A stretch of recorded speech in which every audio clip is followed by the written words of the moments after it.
Assalamualaikum warahmatullahi wabarakatuh.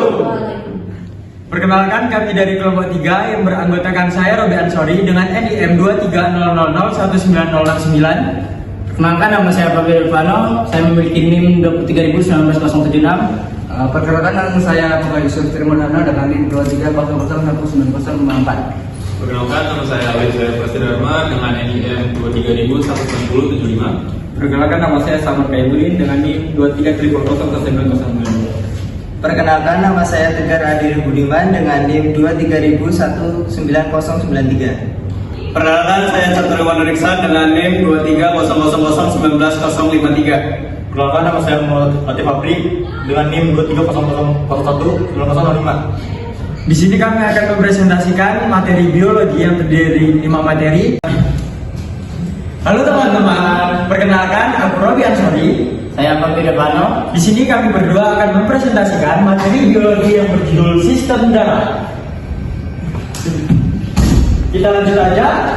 Di sini ada sel darah merah, sel darah putih, plasma, dan trombosit.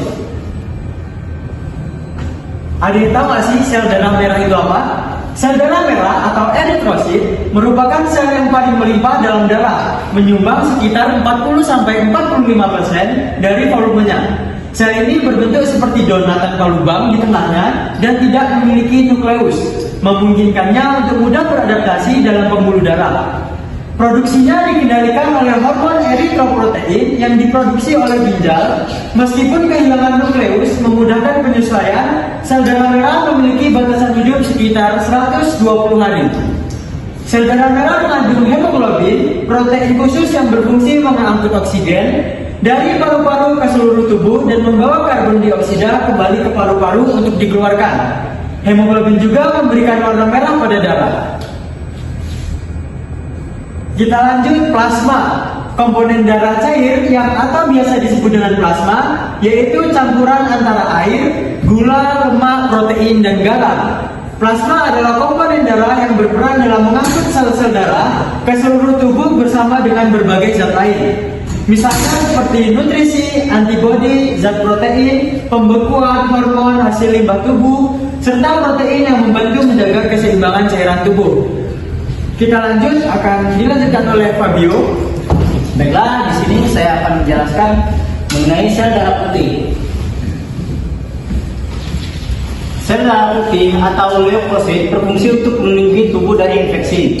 Meskipun jumlahnya hanya sekitar 1% dari total darah, mereka memiliki peran penting. Neutrofil jenis utama sel darah putih memberikan respon cepat dan menyumbang 55-70% dari jumlah sel darah putih. Mereka hidup kurang dari sehari, sehingga sumsum tulang terus memproduksinya untuk menjaga perlindungan dari infeksi. Selain neutrofil, limfosit adalah jenis utama sel darah putih lainnya. Limfosit T membantu mengatur fungsi sel kekebalan dan menyerang sel tumor. Sedangkan limfosit B membuat antibodi untuk menarget virus, bakteri, dan mikroorganisme lainnya. Nah, selanjutnya saya akan menjelaskan materi mengenai trombosit.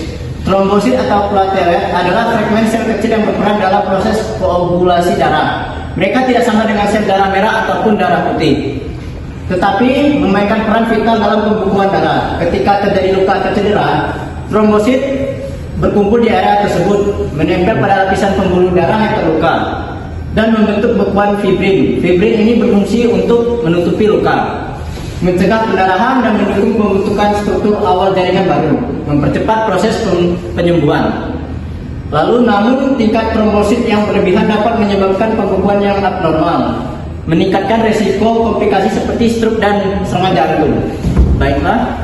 Oke, itu dia dari materi yang telah kami jelaskan. Untuk lebih jelasnya, kami akan menunjukkan video ke kalian semua.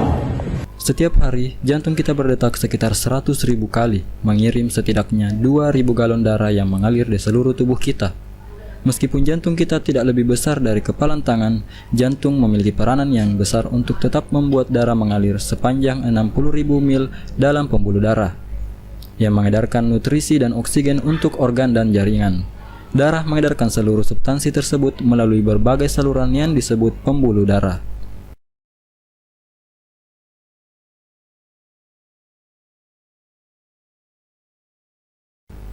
Pembuluh darah meliputi arteri, vena, dan kapiler. Untuk membuat darah mengalir ke seluruh tubuh, kita memiliki sistem pemompa, dan jantung adalah pompanya, di mana jantung tersusun atas otot yang memompa darah ke seluruh tubuh, berdetak sekitar 72 kali per menit sepanjang hidup kita. Jantung manusia memiliki 4 ruang: atrium kanan, atrium kiri, ventrikel kanan, dan ventrikel kiri.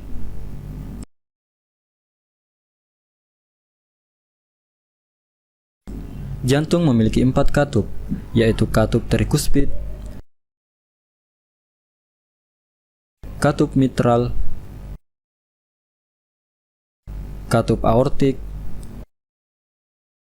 katup pulmonik. Katup ini merupakan katup satu arah.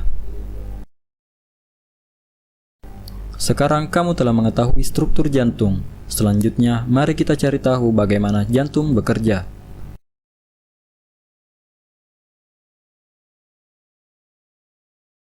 Darah menjadi kaya oksigen dengan menyerap oksigen di dalam paru-paru.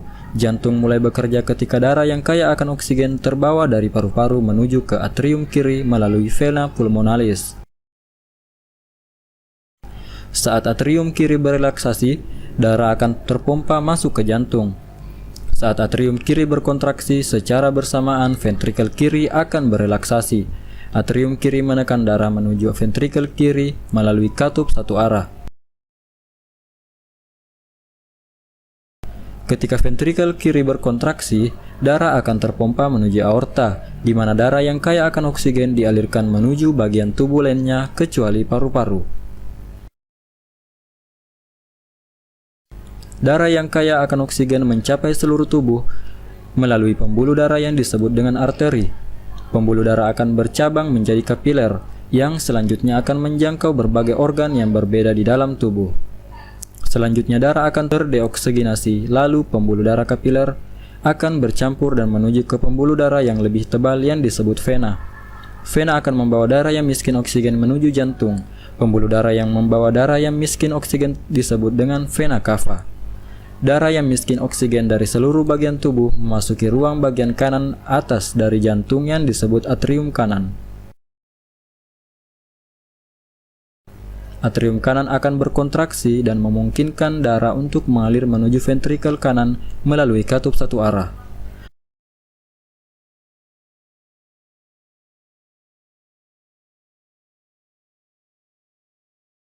Ventrikel kanan kemudian berkontraksi dan menekan darah menuju arteri pulmonalis. Arteri pulmonalis membawa darah yang miskin oksigen menuju paru-paru. Paru-paru kemudian melakukan pertukaran gas terhadap darah sehingga darah kembali menjadi kaya akan oksigen. Darah tersebut selanjutnya akan dialirkan kembali ke jantung melalui vena pulmonalis dan kembali mengulang siklus sirkulasi tersebut. Hai, saya Bakar Yusuf. Saya Saman Jamili. Kami berdua ingin menjelaskan tentang sistem imun. Ya, sel-sel yang berperan dalam sistem kekebalan tubuh melibatkan beberapa jenis, antara lain yaitu sel T atau limfosit, melibatkan pengenalan dan penyerangan langsung terhadap patogen serta berperan dalam mengatur respon imun. Kedua yaitu sel B, menghasilkan antibodi protein spesifik yang dapat menangkap dan menghancurkan patogen atau membantu sel T dalam mengenali dan menghancurkan patogen. Ketiga, sel NK atau natural killer, bertanggung jawab atas pengenalan dan penghancuran sel-sel yang terinfeksi atau terjadi perubahan abnormal seperti sel kanker. Ya, selanjutnya sel dendritik berfungsi sebagai antigen presenting cell atau APC yang membantu sel T untuk mengenali dan merespon patogen dengan mempresentasikan fragmen patogen pada permukaannya. Kelima, sel fagosit, termasuk neutrofil dan makrofag, yang berperan dalam menelan dan mencerna patogen, serta sel mati untuk membersihkan tubuh dari infeksi. Keenam, sel emas, sel kekebalan yang terdapat dalam berbagai jaringan tubuh, memainkan peran krusial dalam merespon alergi dan inflamasi dengan melepaskan histamine dan mediator lainnya, serta memiliki peran dalam penyakit autoimun dan pemahaman terhadap sel. Mas penting dalam pengembangan terapi alergi. Sudah. Ya, berikut adalah bentuk-bentuk sel. Yang pertama adalah sel T, sel B, sel NK, sel dendritik, sel fagosit, dan terakhir adalah sel emas.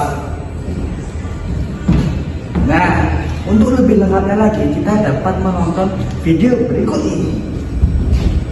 Kita semua memiliki potongan kertas di tempat kerja atau bekas gigitan nyamuk yang mengganggu saat kita berada di rumah.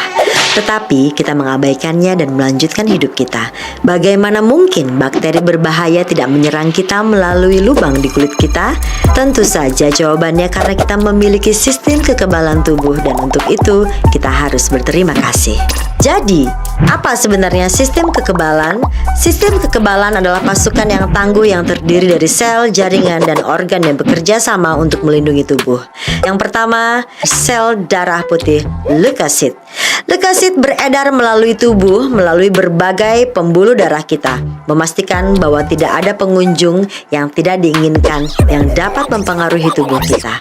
Ada dua jenis sel yang membentuk divisi leukosit, fagosit dan limfosit. Fagosit adalah sel pertama yang merespon keadaan darurat. Pernahkah kamu memotong sendiri di dapur saat memasak?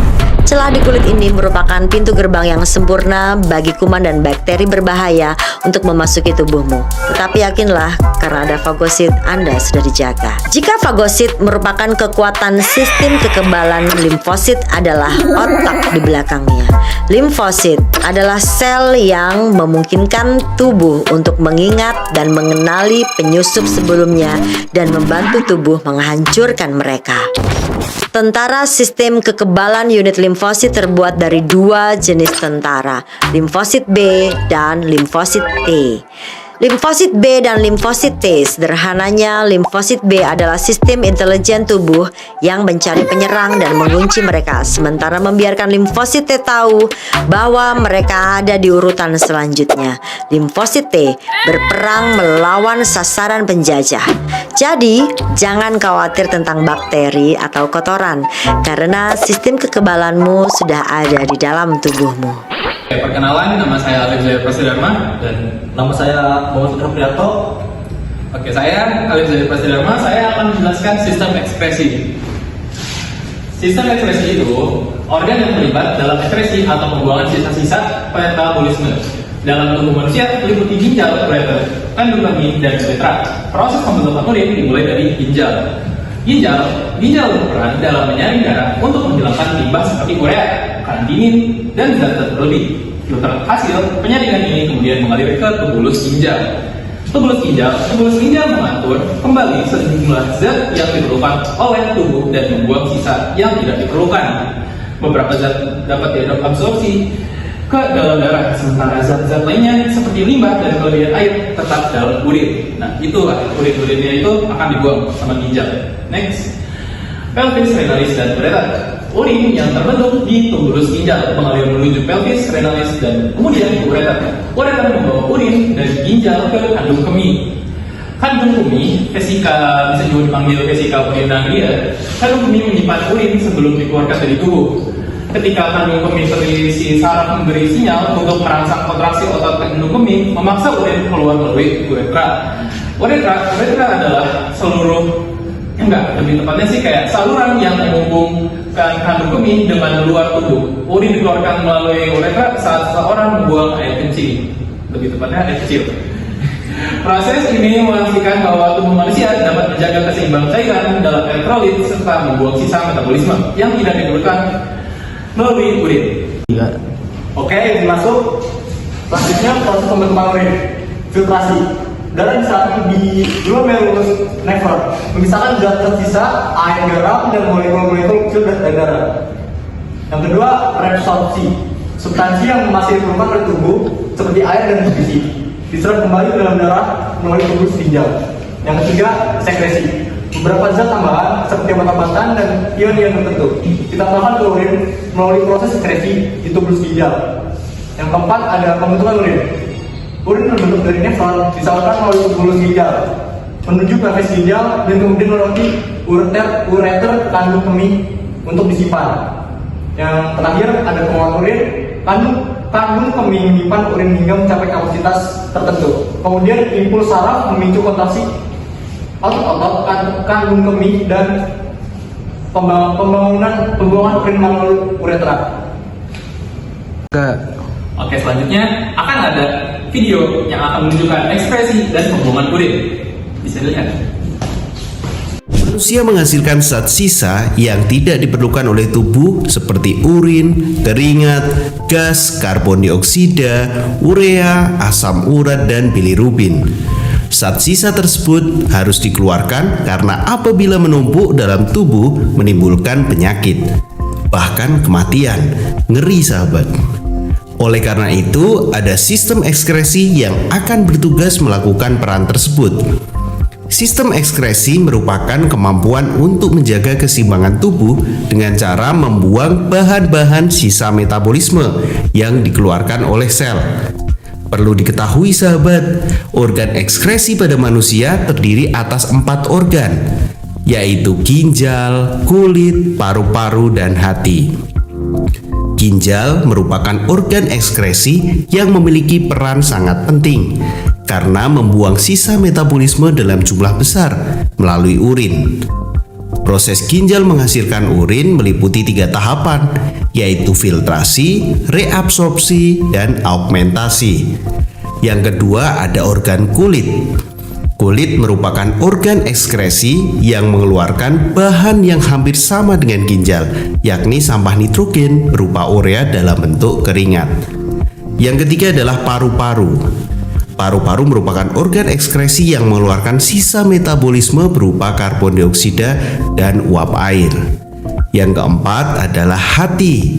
Hati merupakan organ ekskresi yang memiliki kemampuan untuk menetralisir racun dan menghasilkan getah empedu. Hati memiliki peran dalam mengubah amonia menjadi urea yang nantinya akan dibuang melalui kulit dan ginjal. Halo teman-teman, perkenalkan saya Teguh Nursan dan teman saya Tegar Adiri Budiman. Di sini saya dan teman saya akan mempresentasikan tentang sistem kardiovaskular yang akan dibawakan yang pertama oleh teman saya dulu. Oke, di sini saya akan menjelaskan tentang sistem kardiovaskular. Yang pertama, anatomi jantung. Jantung adalah organ tubuh yang berfungsi sebagai pompa untuk memompa darah ke seluruh tubuh. Anatomi jantung terdiri dari 4 ruangan utama. Yang pertama, atrium kanan, menerima darah yang kaya karbon dioksida dari tubuh melalui vena cava. Yang kedua, atrium kiri, menerima darah yang kaya oksigen dari paru-paru melalui vena pulmonalis. Yang ketiga, vertikal kanan, memompa darah ke paru-paru untuk mengambil oksigen. Yang keempat, ada vertikal kiri yang berfungsi memompa darah ke seluruh tubuh untuk menyebarkan oksigen dan nutrisi. Oke, selanjutnya sistematik peredaran darah besar. Yang pertama, vena cava, darah yang kaya karbon dioksida dari tubuh masuk ke atrium kanan. Yang kedua, atrium kanan memompa darah ke vertikal kanan. Yang ketiga, vertikal kanan memompa darah ke arteri utama, yaitu arteri pulmonalis. Yang ketiga, arteri pulmonalis membawa darah ke paru-paru untuk mengambil oksigen dan membuang karbon dioksida. Yang keempat, vena pulmonalis, darah yang kaya oksigen kembali ke atrium kiri. Yang kelima, atrium kiri memompa darah ke vertikal kiri. Yang keenam, ada vertikal kiri memompa darah ke aorta. Yang keenam ada aorta, arteri utama yang membawa darah oksigen yang kaya ke seluruh tubuh. Selanjutnya ada pulmoner, peredaran darah kecil. Yang pertama adalah vena pulmonalis, darah yang kaya karbon dioksida dari paru-paru masuk ke arterium kiri. Terus selanjutnya arterium kiri memompa darah ke vertikal kiri. Selanjutnya vertikal kiri memompa darah ke aorta pulmonalis. Selanjutnya aorta pulmonalis membawa darah kaya karbon oksida kembali ke paru-paru untuk mengambilkan oksigen dan mengeluarkan karbon dioksida. Peredaran darah ini memastikan bahwa darah mengalir melalui tubuh dan paru-paru, memberikan oksigen dan mengangkut zat-zat nutrisi, serta mengeluarkan produk sampingan metabolisme. Oke, selanjutnya lebih lanjut lagi kami ada memiliki video yang akan ditonton sebagai berikut. Sistem kardiovaskuler atau sistem peredaran darah adalah organ sirkulasi darah yang terdiri dari jantung, pembuluh darah, komponen darah, paru-paru, dan organ yang berfungsi memberikan dan mengalirkan suplai oksigen dan nutrisi ke seluruh tubuh yang diperlukan dalam proses metabolisme tubuh. Jantung adalah organ tubuh yang terdiri dari kumpulan otot yang berfungsi memompa darah ke seluruh tubuh. Ukuran jantung kurang lebih sebesar genggaman tangan. Ya, seperti yang terlihat pada gambar, berat jantung kira-kira 250-400 gram, memompa 60-80 kali per menit. 1 kali denyutan kurang lebih mengangkut 70 cc darah. Dalam 1 menit kurang lebih jantung memompa 5 liter darah. Ya, ada 3 bagian utama pada jantung, yaitu 1 bilik jantung, 2 katup-katup jantung, 3 pembuluh darah. Jantung terdiri dari 4 ruang, yaitu atrium kanan, ventrikel kanan, ventrikel kiri, dan atrium kiri. Cara kerja peredaran darah dari vena cava superior dan vena cava inferior, darah masuk ke atrium kanan dan mengalir ke ventrikel kiri melalui katup tricuspidalis. Dari ventrikel kiri, darah masuk ke arteri pulmonalis melewati katup semilunaris pulmonalis. Dari arteri pulmonalis, darah masuk ke paru-paru dan terjadi oksigenasi dalam paru-paru, yaitu pertukaran antara CO2 dengan O2. Dari paru-paru, darah mengalir ke atrium kiri melalui vena pulmonalis. Dari atrium kiri, darah mengalir ke ventrikel kiri melalui katup bicuspidalis. Dari ventrikel kiri, darah akan masuk ke aorta, yaitu aorta melalui katup seminularis aorta.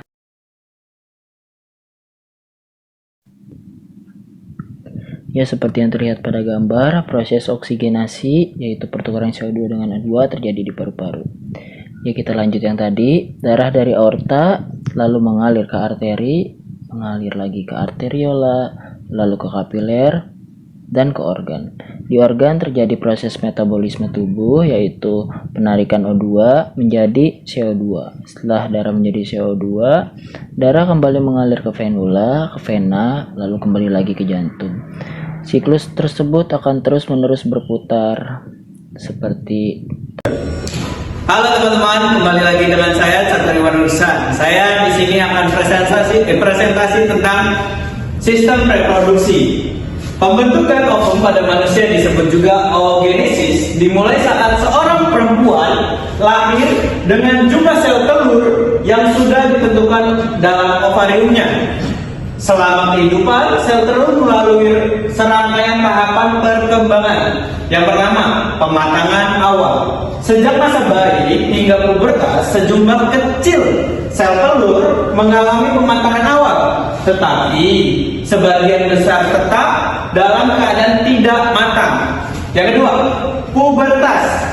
Saat pencapaian pubertas, setiap bulan satu sel telur mulai berkembang lebih lanjut dan melepaskan diri dari ovarium dalam proses yang disebut ovulasi.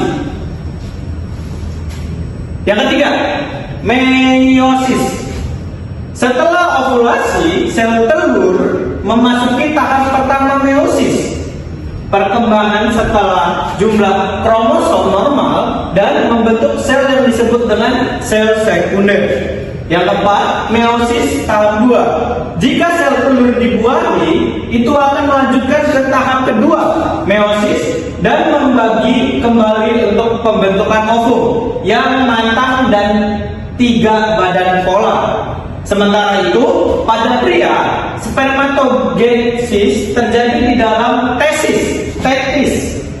Proses ini dimulai saat pubertas dan terus berlanjut sepanjang hidup. Proliferasi sel sperma awal perkembangan melalui pembelahan mitosis untuk membentuk spermatogonia. Yang kedua, mitosis tahap pertama dan meiosis tahap kedua, spermatogonia, kemudian menjalani meiosis untuk menghasilkan sel spermatid yang nantinya akan berkembang menjadi sperma matang. Yang ketiga, diferensiasi.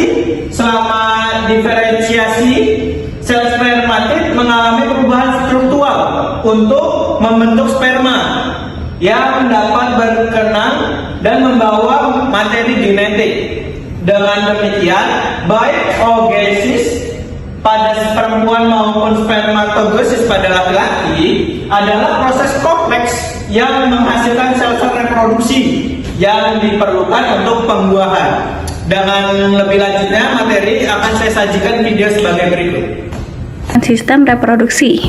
Jadi, seperti sistem lainnya, sistem reproduksi pada manusia ini terdiri dari rangkaian organ dan juga zat. Organ dan zat pada sistem ini saling berinteraksi untuk mendukung proses berkembang biak. Jadi, sesuai namanya, fungsi sistem reproduksi pada manusia berperan penting dalam kelangsungan hidup dan juga regenerasi untuk umat manusia loh. Proses reproduksi diawali dari proses seksual, yaitu ketika sel sperma bertemu dengan sel telur melalui hubungan seksual. Selama proses seksual, organ reproduksi menghasilkan kelenjar dan hormon yang bekerja secara spesifik sesuai dengan fungsinya. Misalnya, sistem reproduksi pria yang dapat memproduksi dan menghantarkan sel sperma untuk membuahi sel telur pada sistem reproduksi wanita. Nah, fungsi sistem reproduksi pada manusia ini bekerja saling melengkapi satu sama lain. Berikut ini penjelasan lengkapnya. Yang pertama, kita akan membahas tentang alat dan sistem reproduksi pria. Sistem reproduksi pada pria terdiri dari organ reproduksi eksternal dan juga organ reproduksi internal. Sebagian organ reproduksi pada pria berada di luar tubuh, yaitu meliputi yang pertama ada penis. Penis ini adalah organ vital pada pria yang juga berfungsi sebagai organ eksternal untuk urinasi atau sebagai saluran kencing. Penis ini terdiri atas 3 rongga yang berisi jaringan spons dan dikelilingi oleh jaringan erektil yang rongga-rongganya mengandung banyak pembuluh darah dan saraf perasa. Penis ini juga sebagai media atau saluran sperma saat proses seksual. Lalu ada skrotum. Skrotum ini berbentuk kantong kulit yang menggantung pada pangkal penis. Di dalam skrotum terdapat testis yang terdiri dari skrotum kanan dan juga skrotum kiri. Di antara skrotum kiri dan juga skrotum kanan dibatasi oleh sekat yang berupa jaringan ikat dan otot polos. Kantong kulit ini berfungsi untuk menjaga suhu testis yang sesuai saat memproduksi sperma. Lalu ada testis. Testis ini adalah kelamin bagian dalam yang memiliki bentuk bulat telur dan berjumlah sepasang. Testis ini terdapat di dalam skrotum yang berfungsi untuk memproduksi sperma dan juga hormon testosteron. Lalu ada epididymis. Epididymis ini adalah saluran yang keluar dari testis dan berfungsi sebagai tempat penyimpanan sperma sementara. Lalu ada saluran uretra. Saluran uretra ini adalah kelenjar yang menghasilkan zat yang berisi basa atau alkali, lalu ada fruktosa atau gula monosakarida, kemudian hormon prostaglandin dan juga protein pembekuan. Selanjutnya ada kelenjar prostat. Kelenjar prostat ini adalah kelenjar yang terletak di bawah kantung kemih yang berfungsi untuk menghasilkan cairan yang bersifat asam. Lalu ada kelenjar Chopper. Nah, kelenjar Chopper ini adalah kelenjar yang menghasilkan lendir dan cairan bersifat basah. Kelenjar ini berfungsi untuk melindungi sperma dengan cara menetralkan urin yang memiliki pH asam dalam uretra, sekaligus melapisi uretra untuk mengurangi kerusakan pada sperma selama ejakulasi.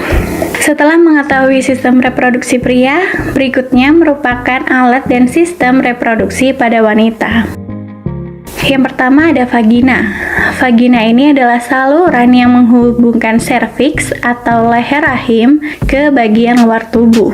Vagina juga sebagai tempat mengalirnya darah menstruasi dan juga saluran untuk melahirkan. Lalu ada serviks. Serviks adalah struktur rahim bagian bawah rahim yang terhubung ke vagina. Salah satu fungsi penting serviks ini adalah untuk memproduksi lendir yang membantu menyalurkan sperma dari vagina ke rahim selama proses seksual.